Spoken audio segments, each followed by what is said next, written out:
कानूनी बहसों तक हर जगह इसका इस्तेमाल होता है। ये जानने के लिए हमें अरस्तू के दिमाग के सबसे मजबूत हिस्से को समझना होगा। अध्याय नंबर 6, सोचने की कला, तर्कशास्त्र और सिलोगिज्म का रहस्य। लसियम में अरस्तू ने जो सबसे क्रांतिकारी काम किया वो था तर्कशास्त्र या लॉजिक को एक व्यवस्थित विज्ञान के रूप में स्थापित करना। उनसे पहले भी कई दार्शनिकों ने तर्क और बहस की बात की थी, लेकिन अरस्तू पहले व्यक्ति थे जिन्होंने सही तरीके से सोचने और तर्क करने के नियम बनाए। उन्होंने बताया कि हमारा दिमाग कैसे एक जानकारी को दूसरी जानकारी से मिलाकर एक नए नतीजे पर पहुंचता है। उन्होंने इस पूरी प्रक्रिया का एक ढांचा तैयार कर दिया, एक ऐसा ढांचा जो इतना मजबूत था कि हजारों सालों तक इसमें कोई बदलाव नहीं हुआ। आज भी जब हम कोई बहस करते हैं, कोई फैसला लेते हैं या किसी समस्या को सुलझाते हैं, तो हम अनजाने में अरस्तू के बनाए हुए नियमों का ही पालन कर रहे होते हैं। उनके इस महान काम को ऑर्गनॉन नाम के ग्रंथों में संकलित किया गया है, जिसका मतलब होता है उपकरण या टूल। ये सच में दिमाग का एक टूलकिट है। अरस्तू के तर्क शास्त्र का सबसे महत्वपूर्ण हिस्सा है सिलोजिज्म। यह सुनने में कुछ मुश्किल शब्द लगता है, लेकिन इसका मतलब बहुत आसान है। सिलोजिज्म एक 3 स्टेप का तर्क है, जिसमें 2 आधार वाक्यों या प्रेमिसेस से एक अनिवार्य निष्कर्ष या कंक्लूजन निकाला जाता है। चलिए इसे एक बहुत ही मशहूर उदाहरण से समझते हैं। पहला आधार वाक्य, सभी मनुष्य नश्वर हैं। यह एक सामान्य सच्चाई है जिसे हम सब जानते हैं। दूसरा आधार वाक्य, सुकरात एक मनुष्य है। यह एक विशिष्ट तथ्य है। अब इन दोनों वाक्यों को मिलाकर हम एक ऐसे निष्कर्ष पर पहुंच सकते हैं जो 100% सही होगा। वो निष्कर्ष है, इसलिए सुकरात नश्वर है। देखा आपने, कितना सरल है। यह एक ऐसा ढांचा है जो हमें सही नतीजे पर पहुंचना सिखाता है। अरस्तू ने ऐसे कई तरह के सिलोजिज्म के नियम बनाए और बताया कि कौन सा तर्क सही है और कौन सा गलत। आप सोच रहे होंगे कि इस सिलोगिज्म का हमारी रोजमर्रा की जिंदगी में क्या काम है। हम इसका इस्तेमाल हर रोज करते हैं, बस हमें पता नहीं चलता। मान लीजिए आप कहते हैं, बारिश में बाहर जाने से वस्त्र गीले हो जाते हैं। पहला आधार वाक्य, बाहर बारिश हो रही है। दूसरा आधार वाक्य, इसलिए अगर मैं बाहर गया तो मेरे वस्त्र गीले हो जाएंगे। निष्कर्ष, ये एक सिलोजिज्म है। या फिर जो लोग रोज व्यायाम करते हैं वो स्वस्थ रहते हैं। पहला आधार वाक्य, मेरा दोस्त रोज व्यायाम करता है। दूसरा आधार वाक्य, इसलिए मेरा दोस्त स्वस्थ होगा। निष्कर्ष, हमारी पूरी सोचने की प्रक्रिया, हमारे फैसले, हमारी योजनाएं, सब कुछ इसी तरह के तार्किक ढांचों पर आधारित हैं। अरस्तू ने बस इस प्रक्रिया को नाम दिया और इसके नियम तय कर दिए। उन्होंने हमें सिखाया कि अपनी भावनाओं या अंदाजों पर भरोसा करने के बजाय एक व्यवस्थित तरीके से कैसे सोचा जाए। अरस्तू ने तर्क में होने वाली आम गलतियों को भी पहचाना और उन्हें लॉजिकल फैलेसीज का नाम दिया। ये वो गलतियां हैं जो हम अक्सर बहस करते समय करते हैं और हमें पता भी नहीं चलता। उदाहरण के लिए एक बहुत ही आम भ्रम है एड होमिनम, जिसमें हम किसी व्यक्ति के तर्क का जवाब देने के बजाय उस व्यक्ति पर ही हमला कर देते हैं। जैसे अगर कोई कहे कि हमें पर्यावरण बचाना चाहिए और आप जवाब में कहें, तुम क्या बात करोगे, तुम तो खुद कार में घूमते हो। ये एक तार्किक भ्रम है, क्योंकि आप उसके तर्क का जवाब नहीं दे रहे, बल्कि उस पर व्यक्तिगत हमला कर रहे हैं। अरस्तू ने ऐसी दर्जनों गलतियों की सूची बनाई और हमें सिखाया कि कैसे एक स्वस्थ और तर्कपूर्ण बहस की जाए। उनका मकसद लोगों को बहस में जिताना नहीं, बल्कि सच तक पहुंचाना था। अरस्तू का तर्क शास्त्र सिर्फ दर्शन या विज्ञान तक ही सीमित नहीं रहा। इसका असर कानून, गणित, कंप्यूटर साइंस और आर्टिफिशियल इंटेलिजेंस या एआई तक पर हुआ है। कंप्यूटर जिस अगर तब या इफ देन की भाषा पर काम करते हैं, वो मूल रूप से अरस्तू के लॉजिक का ही एक रूप है। जब एक वकील अदालत में दलीलें पेश करता है, तो वो अरस्तू के तार्किक ढांचे का ही इस्तेमाल कर रहा होता है। अरस्तू का ये योगदान इतना मौलिक और इतना महत्वपूर्ण है कि उन्हें तर्क शास्त्र का जनक या फादर ऑफ लॉजिक कहा जाता है। उन्होंने हमें सिर्फ ये नहीं बताया कि क्या सोचना है, बल्कि ये सिखाया कि कैसे सोचना है। ये एक ऐसा कौशल है जो किसी भी ज्ञान से ज्यादा कीमती है। उन्होंने हमें हमारे अपने दिमाग को इस्तेमाल करने का एक यूजर मैनुअल दे दिया, लेकिन सोचने का तरीका सीखने के बाद अरस्तू के सामने एक और भी अहम सवाल उपस्थित था। ठीक है, हम तर्क करना सीख गए, लेकिन हम किस चीज के विषय में तर्क करें? इस दुनिया में सबसे बुनियादी चीज क्या है? ये अस्तित्व क्या है? ये होना क्या होता है? ये सवाल उन्हें दर्शन के सबसे गहरे और सबसे रहस्यमयी क्षेत्र में ले गया, जिसे हम तत्व मीमांसा या मेटाफिजिक्स कहते हैं। ये एक ऐसी यात्रा थी जो भौतिक दुनिया से परे अस्तित्व के दिल में उतरने की चेष्टा थी। अध्याय नंबर 7, वास्तविकता की खोज, तत्व मीमांसा और 4 कारण। तर्कशास्त्र का ढांचा तैयार करने के बाद अरस्तु ने अपनी नजर दुनिया के सबसे विशाल और सबसे गहरे सवाल पर डाली। वास्तविकता क्या है? What is reality? ये जो कुछ भी हमारे चारों ओर मौजूद है, ये वृक्ष, ये पत्थर, ये आसमान और हम खुद, ये सब असल में क्या है? ये किस चीज से बने हैं? इनका होने का मकसद क्या है? इन सवालों का अध्ययन ही तत्व मीमांसा या मेटाफिजिक्स कहलाता है। ये शब्द अरस्तु ने खुद इस्तेमाल नहीं किया था। उनकी मृत्यु के बाद जब उनके कामों को व्यवस्थित किया जा रहा था, तो उनके भौतिकी या फिजिक्स पर लिखे ग्रंथों के बाद जो ग्रंथ रखे गए, उन्हें मेटाफिजिक्स कहा गया, जिसका मतलब है भौतिकी के बाद। लेकिन ये नाम इन सवालों के लिए बिल्कुल सही बैठता है, क्योंकि ये भौतिक दुनिया से परे उसके होने के कारणों की खोज है। अरस्तु इसे प्रथम दर्शन या फर्स्ट फिलॉसफी कहते थे। अपने गुरु प्लेटो के विपरीत, जो मानते थे कि असली वास्तविकता तो विचारों की दुनिया या वर्ल्ड ऑफ फॉर्म्स में है, अरस्तु का मानना था कि वास्तविकता यही है, इसी दुनिया में जिसे हम अपनी इंद्रियों से अनुभव करते हैं। उनके लिए कोई भी चीज जो मौजूद है, वो 2 चीजों से मिलकर बनी है, पदार्थ या मैटर और आकार या फॉर्म। चलिए इसे एक उदाहरण से समझते हैं। एक काठ का हिस्सा पदार्थ है, वो बस एक संभावना है, उससे कुछ भी बन सकता है। लेकिन जब एक कारीगर उस काठ को काटकर मिलाकर एक कुर्सी का आकार दे देता है, तब वो एक वास्तविक कुर्सी बनती है। तो कुर्सी की वास्तविकता उसके पदार्थ काठ और उसके आकार कुर्सी का डिजाइन दोनों में है। आप पदार्थ के बिना आकार की कल्पना नहीं कर सकते। बिना काठ के कुर्सी कैसे होगी? और आप आकार के बिना पदार्थ को समझ नहीं सकते। काठ का हिस्सा तब तक कुर्सी नहीं है जब तक उसे वो आकार न मिले। अरस्तु के लिए हर चीज, चाहे वो इंसान हो, जानवर हो या कोई बेजान वस्तु, वो पदार्थ और आकार का एक संयोजन है। ये विचार प्लेटो के विचार से बहुत अलग था, क्योंकि इसमें वास्तविकता को इसी दुनिया में स्थापित किया गया था। लेकिन अरस्तु यहीं नहीं रुके। उन्होंने पूछा, किसी भी चीज के होने को पूरी तरह से समझने के लिए हमें क्या जानना जरूरी है? उन्होंने कहा कि किसी भी चीज को पूरी तरह से समझने के लिए हमें उसके 4 कारणों या 4 कॉजेस को जानना होगा। यह उनके दर्शन का एक बहुत ही महत्वपूर्ण हिस्सा है। चलिए इसे एक मूर्ति के उदाहरण से समझते हैं। मान लीजिए एक संगमरमर की मूर्ति है। पहला कारण है भौतिक कारण या मटेरियल कॉज। वो चीज किससे बनी है? इस मामले में मूर्ति संगमरमर से बनी है, तो संगमरमर उसका भौतिक कारण है। दूसरा कारण है आकारिक कारण या फॉर्मल कॉज। उस चीज का डिजाइन या आकार क्या है? मूर्ति का जो आकार है, जो उसकी बनावट है, वो उसका आकारिक कारण है। तीसरा कारण है निमित्त कारण या एफिशिएंट कॉज। उसे किसने बनाया? मूर्तिकार ने, जिसने छेनी हथौड़ी से संगमरमर को तराशा, वो उसका निमित्त कारण है। और चौथा और सबसे महत्वपूर्ण कारण है अंतिम कारण या प्रयोजन कारण या फाइनल कॉज। वो चीज किस लिए बनाई गई है? उसका उद्देश्य क्या है? मूर्ति शायद किसी मंदिर में पूजा के लिए या किसी बगीचे की सुंदरता में इजाफा करने के लिए बनाई गई है। ये उद्देश्य या मकसद ही उसका अंतिम कारण है। अरस्तु का मानना था कि जब तक हम इन 4 कारणों को नहीं जान लेते, तब तक हमारा ज्ञान अधूरा है।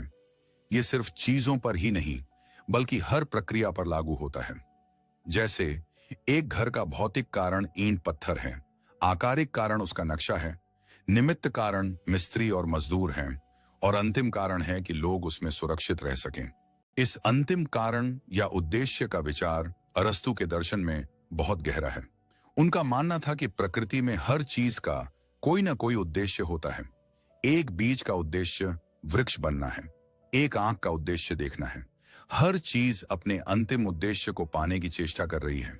ये एक बहुत ही आशावादी और उद्देश्यपूर्ण नजरिया है। इसी सोच को आगे ले जाते हुए अरस्तु एक बहुत अहम सवाल पर पहुंचे। अगर हर चीज किसी उद्देश्य की तरफ अग्रसर है, तो इस पूरी कायनात, इस पूरे ब्रह्मांड का अंतिम उद्देश्य क्या है? हर चीज गति में है, हर चीज बदल रही है। लेकिन कोई भी चीज अपने आप गति शुरू नहीं कर सकती। उसे गति देने के लिए किसी और चीज की जरूरत होती है। जैसे एक गेंद को लुढ़काने के लिए एक हाथ की जरूरत है। तो फिर इस ब्रह्मांड की पहली गति किसने शुरू की? इस सवाल का जवाब देते हुए अरस्तु ने अनमूव्ड मूवर या अचल चालक का सिद्धांत दिया।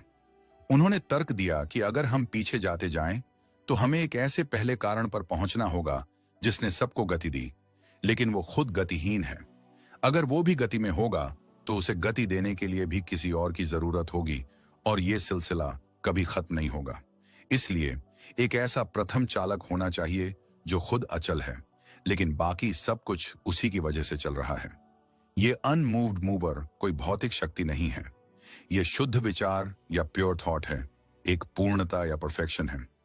दुनिया की हर चीज उसी पूर्णता को पाने की इच्छा में गति कर रही है, जैसे एक प्रेमी अपनी प्रेमिका की तरफ खिंचा चला जाता है। ये अनमूव्ड मूवर दुनिया को धक्का देकर नहीं चलाता, बल्कि अपनी पूर्णता के आकर्षण से खींचता है। ये अरस्तु का ईश्वर का विचार था, जो दुनिया बनाता नहीं, लेकिन दुनिया के होने का अंतिम कारण है। ये बहुत ही गहरा और जटिल विचार है, जिसने बाद में ईसाई और इस्लामी धर्मशास्त्रियों को बहुत प्रभावित किया। वास्तविकता के इन गहरे सवालों को सुलझाने के बाद अरस्तु ने अपना ध्यान सबसे जरूरी और व्यावहारिक सवाल की ओर किया। अगर इस दुनिया में हर चीज का एक उद्देश्य है, तो हम इंसानों का अंतिम उद्देश्य क्या है? हमारे जीवन का मकसद क्या है?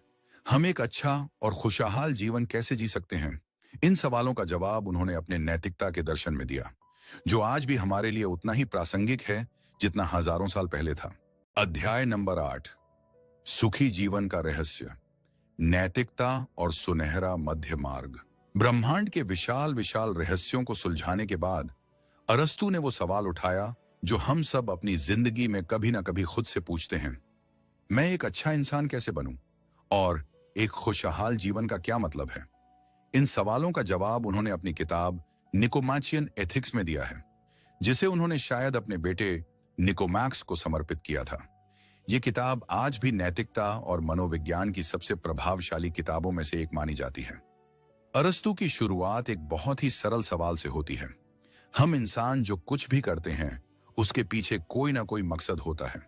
हम काम करते हैं पैसा कमाने के लिए, पैसा कमाते हैं चीजें खरीदने के लिए, चीजें खरीदते हैं आराम पाने के लिए। लेकिन क्या कोई ऐसा अंतिम मकसद है जिसे हम किसी और चीज के लिए नहीं, बल्कि अपने आप में चाहते हैं? अरस्तु ने कहा, हाँ, एक ऐसी चीज है, और वो है खुशी। लेकिन उनकी खुशी का मतलब वो नहीं था जो हम आज समझते हैं, जैसे कि मजे करना, पार्टी करना या कोई फिल्म देखना। ये सब तो अस्थायी सुख हैं जो आते जाते रहते हैं। अरस्तु ने जिस खुशी की बात की, उसके लिए उन्होंने ग्रीक शब्द यूडेमोनिया का इस्तेमाल किया। इसका सही अनुवाद करना बहुत मुश्किल है, लेकिन इसका सबसे करीबी मतलब है मानव का फलना फूलना, या ह्यूमन फ्लरिशिंग, या एक सार्थक और संपन्न जीवन जीना। ये वो गहरी और स्थायी संतुष्टि है जो हमें अपनी क्षमताओं का भरपूर उपयोग करके एक उद्देश्यपूर्ण जीवन जीने से मिलती है। ये कोई मंजिल नहीं है, बल्कि एक जीवन जीने का तरीका है। ये वो एहसास है जो आपको तब होता है जब आप जानते हैं कि आप अपना सर्वश्रेष्ठ जीवन जी रहे हैं। तो फिर सवाल उठता है कि ये यूडेमोनिया या सच्ची खुशी हासिल कैसे की जाए? अरस्तु ने कहा, यह सद्गुण या वर्च्यू का जीवन जीने से मिलती है। सद्गुण का मतलब है उत्कृष्टता या एक्सेलेंस, यानी जो काम इंसान के लिए बना है उसे बेहतरीन तरीके से करना। अब इंसान किस काम के लिए बना है? अरस्तु के अनुसार इंसान की सबसे अनोखी क्षमता है तर्क या रीजन करने की क्षमता। हम सोच सकते हैं, समझ सकते हैं, सही गलत का फैसला कर सकते हैं। कोई और जानवर ये नहीं कर सकता। इसीलिए एक अच्छा जीवन वो है जिसमें हम अपनी तर्क शक्ति का इस्तेमाल करके सद्गुणी या नैतिक आचरण करें। ये तो ठीक है, लेकिन ये सद्गुणी आचरण होता क्या है? यहीं पर अरस्तु ने अपना सबसे प्रसिद्ध और सबसे व्यावहारिक सिद्धांत दिया, जिसे गोल्डन मीन या सुनहरा मध्य मार्ग कहा जाता है। अरस्तु का मानना था कि हर सद्गुण दो अतियों या एक्सट्रीम्स के बीच का एक संतुलन है। एक अति कमी की होती है और दूसरी अति अधिकता की। सद्गुण इन दोनों के बीच का सही रास्ता है। चलिए इसे कुछ उदाहरणों से समझते हैं। साहस या करेज एक सद्गुण है। साहस की कमी क्या है? कायरता या कावर्डिस, जहां इंसान हर खतरे से भागता है। और साहस की अधिकता क्या है? दुस्साहस या लापरवाही या रेकलेसनेस, जहां इंसान बिना सोचे समझे किसी भी खतरे में कूद जाता है। तो सच्चा साहस न तो कायरता है और न ही दुस्साहस, बल्कि इन दोनों के बीच का एक समझदारी भरा संतुलन है। एक और उदाहरण लेते हैं, उदारता या जेनरोसिटी का। एक तरफ है कंजूसी या स्टिंजीनेस, जहां इंसान कुछ भी खर्च नहीं करना चाहता। दूसरी तरफ है फिजूल खर्ची या एक्सट्रावेगेंस, जहां इंसान बिना सोचे समझे सब कुछ लुटा देता है। सच्ची उदारता इन दोनों के बीच में है, सही समय पर सही व्यक्ति को सही कारण के लिए सही मात्रा में देना। दोस्तों, आप कमेंट करके बताइए कि आपको अपनी जिंदगी में कौन से सद्गुण को इन दो अतियों के बीच संतुलित करना सबसे मुश्किल लगता है। अरस्तु कहते हैं कि ये मध्य मार्ग हर किसी के लिए एक जैसा नहीं होता। ये हर व्यक्ति और हर परिस्थिति के लिए अलग अलग हो सकता है। एक सैनिक के लिए साहस का जो मतलब है, वो एक आम नागरिक के लिए अलग होगा। ये कोई गणित का फार्मूला नहीं है जिसे हर जगह लगा दिया जाए। इसे हमें अपनी तर्क शक्ति, अपने अनुभव और अपनी व्यावहारिक बुद्धि या प्रैक्टिकल विजडम का इस्तेमाल करके खुद खोजना होता है। और ये एक दिन में नहीं होता। सद्गुणी बनना एक आदत डालने जैसा है, जैसे गिटार बजाना या तैरना सीखना। आप सिर्फ किताब का अध्ययन करके सद्गुणी नहीं बन सकते। आपको रोज अभ्यास करना होगा। जब आप बार बार सही काम करने का चुनाव करते हैं, तो धीरे धीरे वो आपका चरित्र बन जाता है, आपका स्वभाव बन जाता है। तब आपको सही काम करने के लिए सोचना नहीं होता, वो आपसे अपने आप होने लगता है। यही यूडेमोनिया की स्थिति है। अरस्तु का नैतिकता का ये दर्शन बहुत ही व्यावहारिक और मानवीय है। वो हमें कोई कठोर नियम कानूनों की लिस्ट नहीं देते। वो हमें देवदूत बनने के लिए नहीं कहते। वो बस हमें एक बेहतर इंसान बनने का रास्ता दिखाते हैं। वो कहते हैं कि एक खुशहाल जीवन कोई लॉटरी नहीं है जो किस्मत से लग जाए। ये एक कला है जिसे मेहनत, अभ्यास और समझदारी से सीखा जा सकता है। ये हमारे अपने हाथ में है। लेकिन अरस्तु ये भी जानते थे कि इंसान अकेला नहीं रहता। हम एक समाज में रहते हैं, एक परिवार में रहते हैं, एक राज्य में रहते हैं। एक व्यक्ति का अच्छा जीवन तभी संभव है जब समाज भी अच्छा हो। इसीलिए नैतिकता के बाद उनका अगला कदम था राजनीति की ओर। एक व्यक्ति के भले से पूरे समाज के भले की ओर। एक अच्छा इंसान कैसे बने, ये जानने के बाद सवाल था कि एक अच्छा समाज कैसे बनाया जाए। अध्याय नंबर 9, एक आदर्श राज्य की कल्पना। अरस्तु की राजनीति। एक व्यक्ति के लिए सुखी और सद्गुणी जीवन का रास्ता बताने के बाद अरस्तु ने अपना ध्यान एक विशाल कैनवास पर लगाया। समाज और राज्य। उनके लिए नैतिकता और राजनीति एक ही सिक्के के दो पहलू थे। एक अच्छा इंसान अकेले जंगल में रहकर नहीं बन सकता। उसे अपने सद्गुणों का अभ्यास करने के लिए, अपनी क्षमताओं को विकसित करने के लिए एक समाज की जरूरत होती है। इसीलिए अरस्तु ने कहा था कि मनुष्य एक राजनीतिक प्राणी है। Man is a political animal. इसका मतलब यह नहीं है कि हम सब पॉलिटिक्स करते हैं, बल्कि यह है कि हमारा स्वभाव ही मिलजुल कर एक समुदाय या पोलिस क्रीक शहर राज्य में रहने का है। जो व्यक्ति समाज के बिना रह सकता है, वो या तो जानवर है या फिर देवता। एक अच्छा जीवन केवल एक अच्छे राज्य में ही संभव है। तो फिर एक अच्छा राज्य कैसा होना चाहिए? अपनी किताब पॉलिटिक्स में अरस्तु ने इसी सवाल का जवाब देने की चेष्टा की।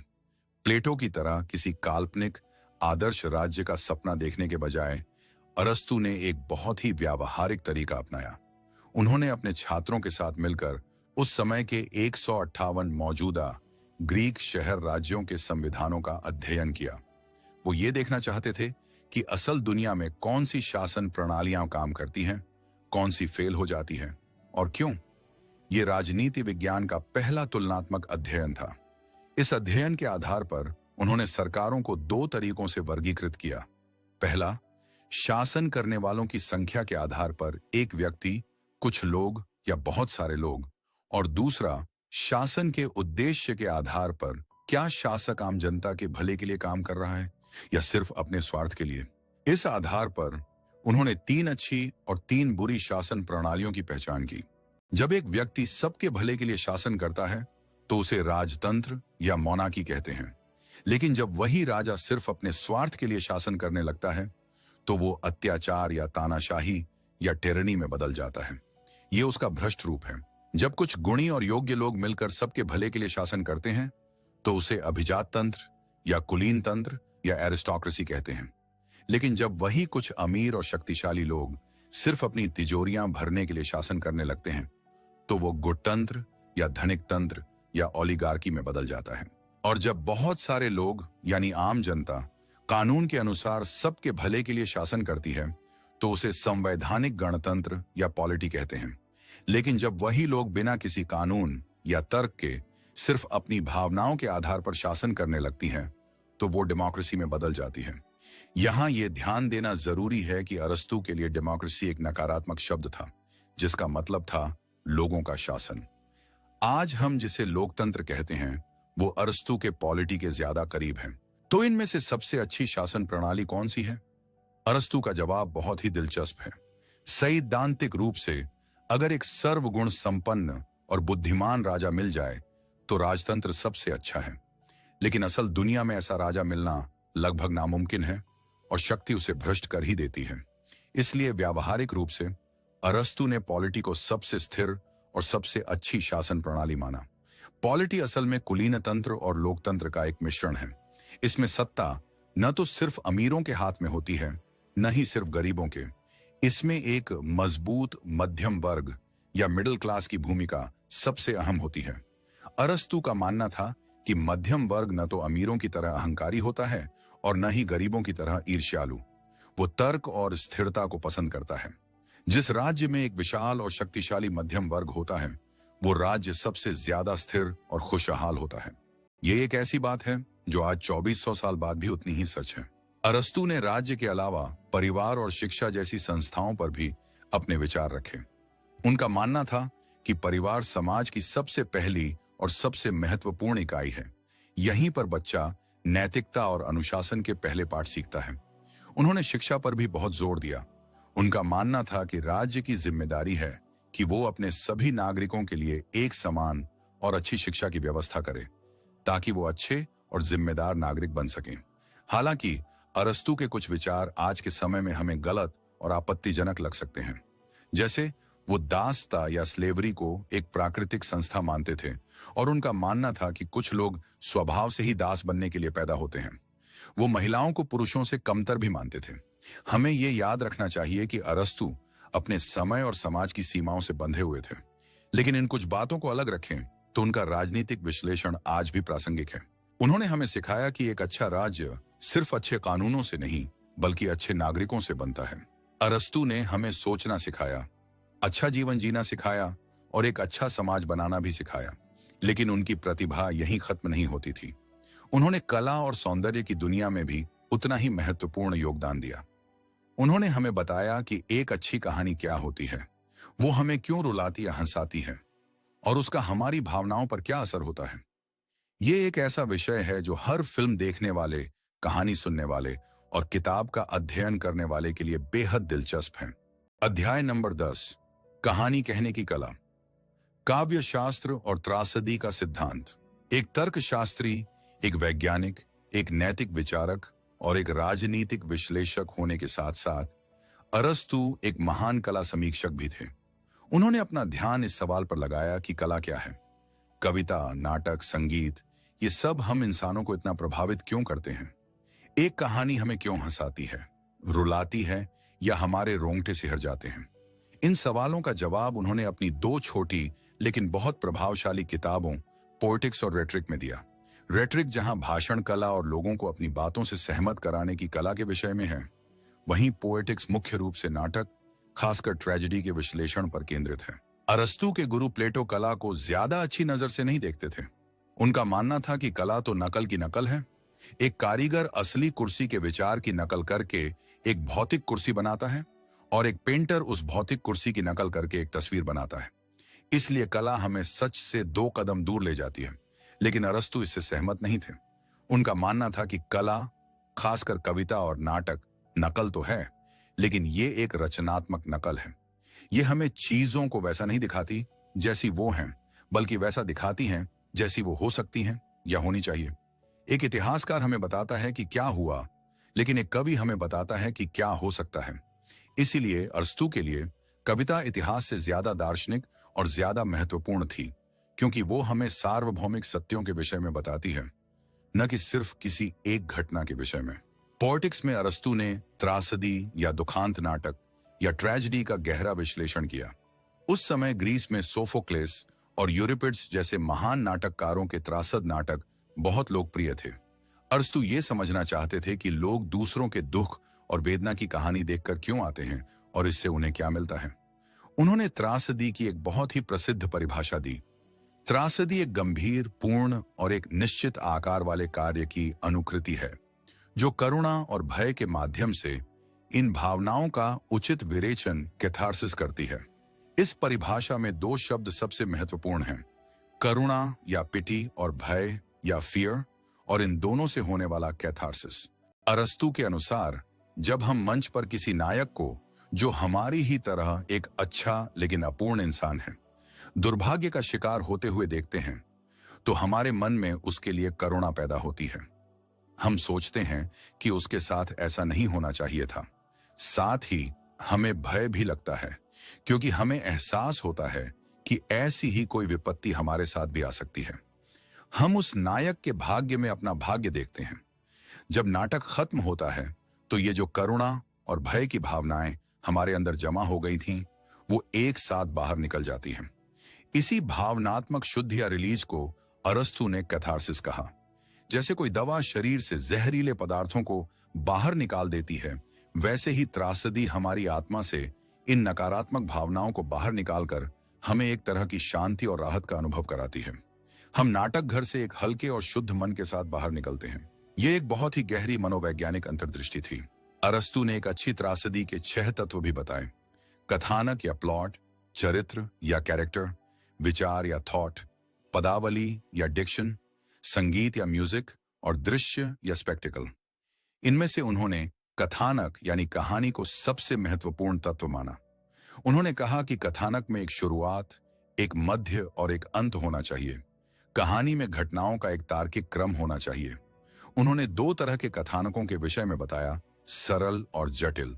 एक जटिल कथानक में 2 चीजें जरूर होनी चाहिए: पेरिपिटेया यानी भाग्य का अचानक पलट जाना, जैसे कोई अमीर अचानक गरीब हो जाए, और अनग्नोरिसिस यानी अज्ञान से ज्ञान की ओर एक महत्वपूर्ण खोज या पहचान, जैसे नायक को अपनी असली पहचान पता चलना। त्रासद नायक कोई बहुत बुरा इंसान नहीं होना चाहिए, बल्कि एक अच्छा इंसान होना चाहिए जिससे कोई त्रुटि या गलत निर्णय या हामार्त्य हो जाए, जिसकी वजह से उसका पतन हो। ये सिद्धांत आज भी कहानी कहने की कला की नींव माने जाते हैं। आप कोई भी सफल फिल्म या उपन्यास उठाकर देख लीजिए, आपको उसमें अरस्तु के बताए हुए ये तत्व जरूर मिलेंगे। कला के अलावा रिटोरिक में उन्होंने लोगों को प्रभावित करने या मनाने की कला या आर्ट ऑफ प्रसर्शन का विश्लेषण किया। उन्होंने बताया कि किसी को भी अपनी बात मनवाने के 3 तरीके होते हैं। पहला है लोगस यानी तर्क का इस्तेमाल करना, अपनी बात को सबूतों और दलीलों से साबित करना। दूसरा है पैथोस यानी श्रोताओं की भावनाओं को जगाना, उन्हें हंसाना, रुलाना या गुस्सा दिलाना। और तीसरा है ईथोस यानी वक्ता का अपना चरित्र और विश्वसनीयता। अगर लोग आप पर भरोसा करते हैं तो वो आपकी बात ज्यादा आसानी से मान लेंगे। एक सफल वक्ता इन तीनों का संतुलन बनाकर इस्तेमाल करता है। यह सिद्धांत आज भी मार्केटिंग, विज्ञापन, राजनीति और पब्लिक स्पीकिंग में हर रोज इस्तेमाल होते हैं। अरस्तु ने हमें न सिर्फ दुनिया को समझना सिखाया, बल्कि अपनी बात को दुनिया तक प्रभावशाली ढंग से पहुंचाना भी सिखाया। उन्होंने ज्ञान के लगभग हर क्षेत्र को छुआ और उसे व्यवस्थित किया। लाइसियम में उनका समय उनकी जिंदगी का शिखर था, लेकिन जैसा कि त्रासदी के नायक के साथ होता है, अरस्तु के जीवन का अंत भी दुखद और अचानक हुआ। उनके शिष्य सिकंदर की मौत ने सब कुछ बदल दिया। अध्याय नंबर 11, एक युग का अंत और एक विरासत की शुरुआत। अरस्तु आज भी जिंदा क्यों हैं? अरस्तु ने एथेंस में लसियम में 12 साल तक सिखाया, लिखा और शोध किया। यह उनके जीवन का सबसे शांत और सबसे फलदायी समय था। वो अपने काम में इतने डूबे हुए थे कि उन्हें शायद बाहर की दुनिया में चल रही राजनीतिक उथल पुथल का अंदाजा भी नहीं था। उनका शिष्य सिकंदर अपनी विजय यात्रा पर पूर्व में बहुत दूर तक निकल गया था, लेकिन 323 ईसा पूर्व में बेबीलोन में सिर्फ 32 साल की उम्र में सिकंदर की अचानक मृत्यु हो गई। ये एक ऐसी घटना थी जिसने पूरी दुनिया को हिलाकर रख दिया। सिकंदर की मौत की खबर जैसे ही एथेंस पहुंची, वहां का माहौल अचानक बदल गया। जो एथेंस वासी कल तक सिकंदर की ताकत से डरते थे, अब उनमें मैसेडोनिया के खिलाफ नफरत की एक लहर आ गई। इस एंटी मैसेडोनियन लहर का सबसे पहला और आसान निशाना बने अरस्तु। वो भले ही एक दार्शनिक थे, लेकिन लोग उन्हें सिकंदर के गुरु और मैसेडोनिया के समर्थक के रूप में देखते थे। उनके दुश्मनों को एक अवसर मिल गया। जैसे लगभग 70 साल पहले सुकरात पर युवाओं को भ्रष्ट करने और देवताओं का अपमान करने का आरोप लगाया गया था, वैसे ही अरस्तु पर भी अधर्म या इम्पियरिटी का आरोप लगा दिया गया। उन पर आरोप था कि उन्होंने अपने दोस्त और ससुर हर्मियास के लिए एक ऐसा गीत लिखा था जो सिर्फ देवताओं के लिए गाया जा सकता है। यह एक मन ग्रंथ और राजनीतिक रूप से प्रेरित आरोप था। अरस्तु जानते थे कि एथेंस की भीड़ के सामने किसी भी तर्क की कोई कीमत नहीं है। उन्होंने सुकरात का हश्र देखा था, जिन्हें जहर का प्याला पीना हुआ था। अरस्तु ने फैसला किया कि वो एथेंस में रहकर अपनी जान नहीं गंवाएंगे।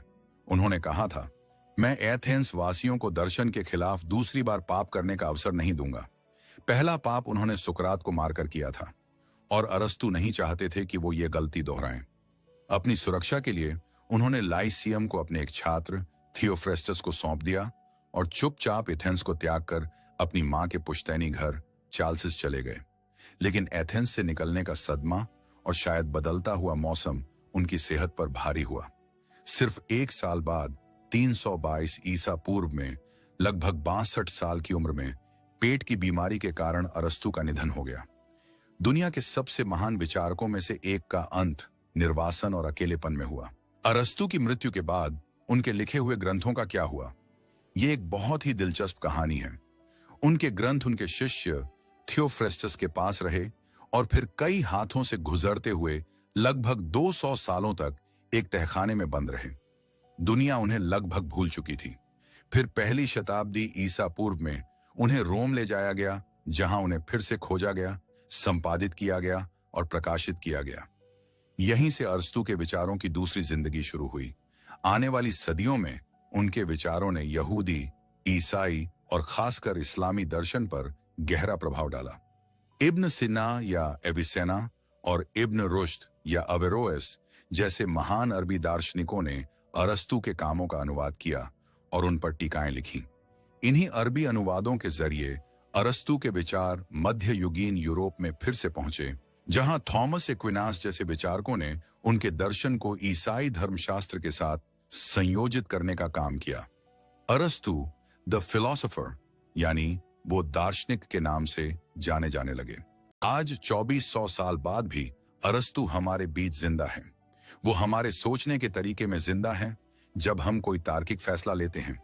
वो हमारी भाषा में जिंदा है जब हम पदार्थ, आकार, ऊर्जा या सिद्धांत जैसे शब्दों का इस्तेमाल करते हैं, जो सब उन्होंने हमें दिए। वो हमारी विज्ञान की किताबों में जिंदा हैं, जिनके वर्गीकरण के सिद्धांत आज भी जीव विज्ञान की नींव हैं। वो हमारी राजनीति की बहसों में जिंदा है, जब हम एक अच्छी सरकार और एक अच्छे नागरिक की बात करते हैं। वो हमारी फिल्मों और कहानियों में जिंदा है, जिनकी संरचना आज भी उनके बताए पोएटिक्स के नियमों पर आधारित है। और सबसे अहम, वो हमारी व्यक्तिगत जिंदगी में जिंदा है, जब हम एक संतुलित, नैतिक और खुशहाल जीवन जीने की चेष्टा करते हैं।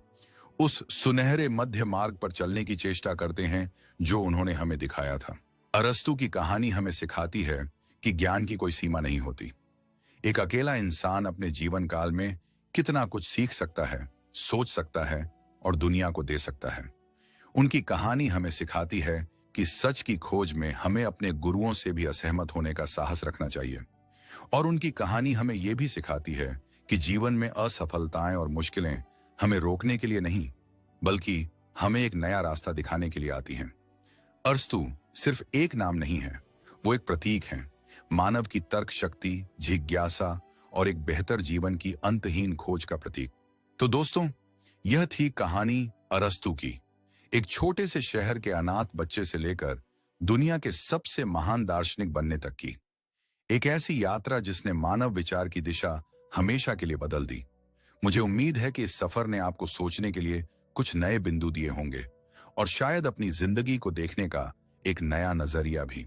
इस लंबी और गहरी ऑडियो बुक को पूरा सुनने के लिए मैं आपका तहे दिल से धन्यवाद करता हूं। आपने अपना कीमती समय दिया, ये इस बात का सबूत है कि आप भी ज्ञान के सच्चे खोजी हैं। इस ऑडियो बुक में हमने अरस्तु के जीवन के उतार चढ़ाव को देखा और उनके कुछ सबसे महत्वपूर्ण विचारों को समझने की चेष्टा की। हमने सीखा कि असली खुशी या यूडैमोनिया अपनी क्षमताओं का भरपूर उपयोग करके एक सद्गुणी जीवन जीने में है। हमने सुनहरे मध्य मार्ग के विषय में जाना, जो हमें अतियों से बचकर एक संतुलित जीवन जीना सिखाता है। हमने तर्क और लॉजिक की ताकत को समझा, जो हमें सही फैसले लेने में सहायता करती है। और हमने देखा कि कैसे उनके विचार आज भी हमारी दुनिया को आकार दे रहे हैं। अगर आपको इस ऑडियो बुक से कुछ भी सीखने को मिला हो या अरस्तू का कोई विचार आपके दिल को छू गया हो, तो इस वीडियो को लाइक जरूर करें। आपका एक लाइक हमें ऐसी ही और ज्ञानवर्धक ऑडियो बुक बनाने के लिए बहुत प्रेरणा देता है। हमें कमेंट्स में बताएं कि अरस्तू का कौन सा सिद्धांत, कौन सी सीख आपको सबसे ज्यादा उपयोगी और प्रासंगिक लगी। क्या वो उनका गोल्डन मीन का सिद्धांत है या फिर कैथारसिस का विचार? आपके कमेंट्स का अध्ययन करना हमें बहुत अच्छा लगता है। और हाँ, अगर आप यहां तक पहुंच